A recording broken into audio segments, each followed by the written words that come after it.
nous devons réaliser qui nous sommes. Nous sommes la prunelle de son œil. Nous sommes l'objet de son affection. Il a payé un grand prix pour nous. Nous sommes sa reine. Nous sommes la deuxième personnalité, mais exerçons notre influence à la bonne place. Nous n'allons pas exercer notre influence auprès du diable. Nous allons exercer notre influence auprès du roi.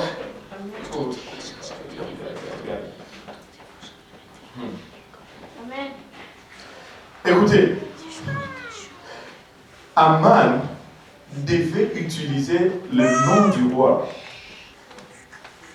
pour faire ce qu'il devait faire sur les Juifs.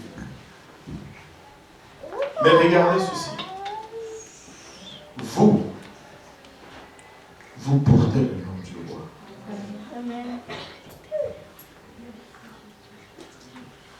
Lui, il doit aller chercher le nom. Toi, tu as le nom. Tu as le nom. Esther avait le pouvoir. Mais Mardoché avait la révélation. Mardoché a su ce qui allait se passer. Mardoché, vous savez, la reine était dans le palais. Elle s'est pavanée dans ses belles robes. Son parfum remplissait les chambres. Elle s'est délectée des mets du roi. Elle n'était même pas au courant qu'il y avait un décret qui était sorti pour détruire tout son peuple.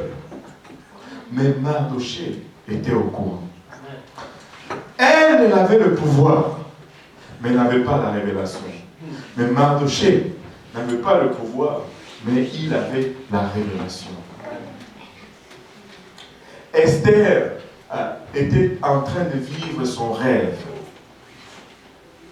Ce qui fait qu'elle commençait à être déconnectée de la réalité de son peuple. Toi, tu es dans l'église, Dieu te bénit, tout va bien, alléluia. Tu commences à oublier même qu'il y a des gens qui sont en route vers l'enfer. Nous ne pouvons pas être à l'aise à Sion. Nous ne pouvons pas juste nous délecter de main du roi et prendre plaisir à ce que Dieu est en train de faire et oublier le sort de ceux qui sont dehors. Oui, nous sommes en train déjà de vivre notre rêve. Oui, nous avons déjà un gage de notre héritage. Quand nous avons reçu le Saint-Esprit, oh, quelle joie c'était. Il n'y a pas un jour comme le jour que tu as reçu le Saint-Esprit. Tu peux embrasser même ta belle-mère le jour que tu as reçu le Saint-Esprit. Mais...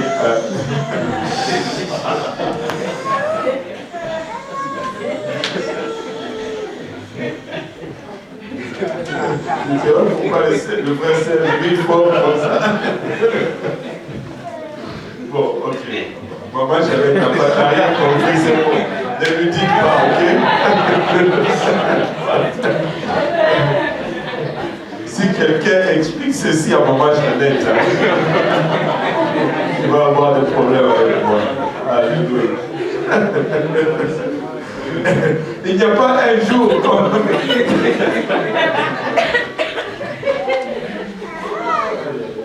Il n'y a pas un jour comme le jour que tu reçois le Saint-Esprit. C'est le gage du ciel. Dieu te fait goûter un peu à cela. On dirait que pour une fraction de seconde, tu oublies tous tes problèmes, tu oublies toutes tes situations, tu oublies tes peines et tes douleurs, tu oublies ton sort, tu goûtes au ciel. Waouh!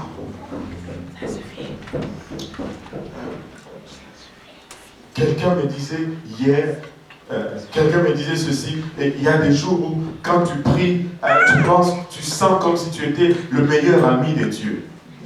As-tu déjà senti cela? Tu te sens bien. Dieu est là.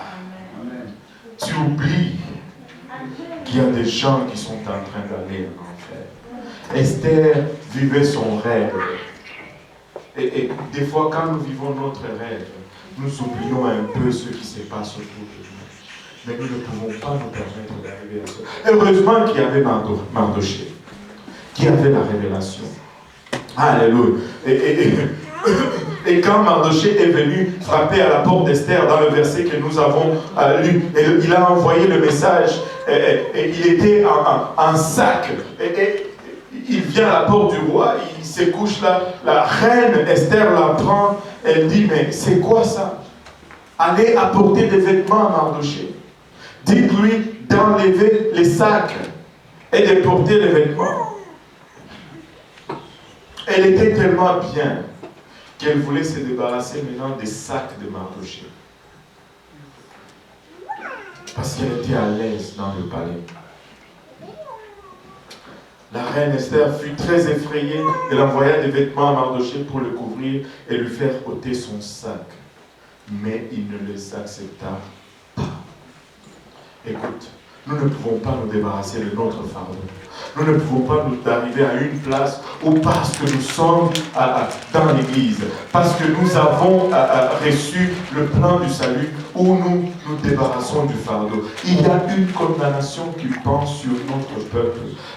Dieu n'a pas encore sauvé tous les membres de ta famille. Qui ici, Dieu a sauvé déjà toute ta famille? Il n'y a plus un cousin, un oncle, un frère, un demi-frère, un enfant qui doit venir encore à Dieu. Nous ne pouvons pas ignorer le sac. Et quand Esther envoie dire à Mardoché, mais qu'est-ce que c'est? Enlève ce sac. Je ne peux pas aller paraître devant le roi. Je ne peux pas aller devant le roi. Parce que si le roi ne sort pas son sceptre, moi je suis condamné à mort. Personne ne paraît devant le roi sans permission. Je ne peux pas juste dire, ok, j'y vais, et puis j'y vais. Non. Écoutez, laissez-moi vous dire ceci. Des fois, nous ne réalisons pas ce que nous avons. Esther ne pouvait pas paraître devant le roi à sa guise. Mais toi, aujourd'hui, tu peux rentrer dans la présence du roi quand tu veux. Amen. Le sceptre est toujours tendu. Il n'y a aucune condamnation aujourd'hui si tu veux paraître devant le roi.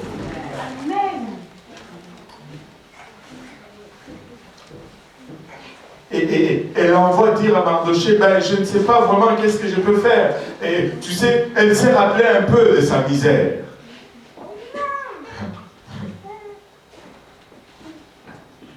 Elle s'est rappelée de qui elle était. Elle a oublié qui elle était présentement. Et très souvent, nous oublions qui nous sommes. Nous nous souvenons de qui nous étions. Et quand nous commençons à faire autant, nous n'arrivons pas à rentrer dans la présence du Seigneur. Pour un moment, Esther a commencé à parler comme Hadassah. Elle ne parlait plus comme Esther. Elle a oublié qu'elle était la reine. Elle dit dans le verset 13 et 14, plutôt Mardoché lui fait répondre dans le verset 13 et 14, Mardoché fit répondre à Esther, ne t'imagine pas que tu échapperas seul d'entre tous les Juifs parce que tu es dans la maison du roi. Car si tu t'étais maintenant, le secours et la délivrance surgiront d'autre part pour les Juifs. Et toi et la maison de ton père, vous périrez. Et qui sait? Et qui sait? Si ce n'est pas pour un temps comme celui-ci que tu es parvenu à la royauté. Écoute, nous sommes appelés un sacerdoce royal. Nous sommes appelés un peuple péculier. Nous sommes parvenus à la royauté. Mais qui sait si ce n'est pas pour un temps comme celui-ci que tu es là aujourd'hui? Qui sait si ce n'est pas pour un temps comme celui-ci que tu es parvenu à la royauté? Esther était en train probablement de se dire que j'ai déjà eu assez de misère comme ça. Mais si tu gardes le silence, tu vas être détruit. Un chrétien qui se tait est un chrétien qui périt.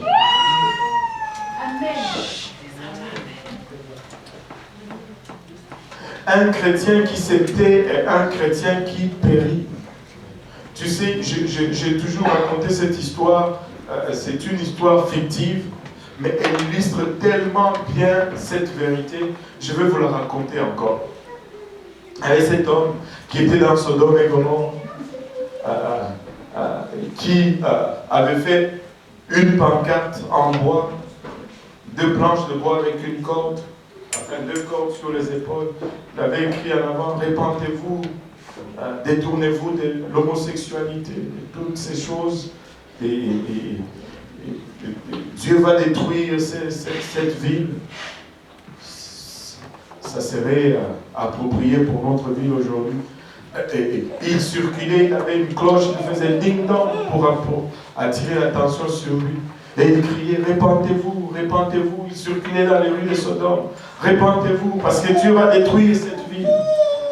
Et personne ne l'écoutait. Au début, les gens les suivaient un peu. Après, c'est seulement les enfants qui le suivaient. Et après, personne ne le voyait même plus. Ben, il était là, mais il faisait partie du décor. Et il continuait, répentez-vous, répentez-vous. Un jour, après des années, quelqu'un vient le voir et dit, mais tu ne vois pas que personne ne fait cas de toi. Arrête seulement parce que personne ne va t'écouter. Personne ne te regarde même plus. Et là, il se retourne vers cette personne, il lui répond, il lui dit, ben, je ne le fais plus pour eux, je le fais pour moi-même. Parce que si j'arrête de faire cela, je vais devenir comme eux. Je vais commencer à faire comme eux. Des fois, c'est cet avertissement que tu donnes qui te garde. Des fois, c'est cette prédication que tu donnes qui te garde toi-même. Écoute, un chrétien qui se tait est un chrétien condamné déjà. Certains d'entre vous, vous allez dans des milieux où vous avez peur de dire que vous êtes chrétien.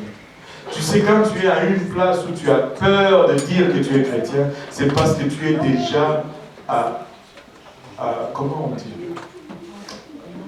Non, tu es déjà défaillant. Tu es déjà tombé. Tu as déjà compromis, en fait. Parce que si tu n'avais pas compromis, tu n'allais pas être dans ces milieux. Si tu allais y être sans compromis, tu allais dire. Tu allais déclarer l'évangile. Tu es là, tu n'arrives même pas à parler, tu n'es pas capable de parler, c'est parce que tu t'es déjà compromis. Cherchant toujours des associations qui ne te servent de rien. Hey. Mais si vous gardez votre silence, vous serez détruits. Mardochée était en train de dire à Esther, refuse de parler si tu veux, mais nous allons le faire. D'une façon ou d'une autre, nous allons continuer. Nous allons porter notre sac, nous allons déclarer ce qui doit être déclaré. Esther se disait probablement, le roi pourrait ne pas sortir son sceptre. Mais ça, c'était le vieux esprit d'orphelin qui parlait à travers Esther.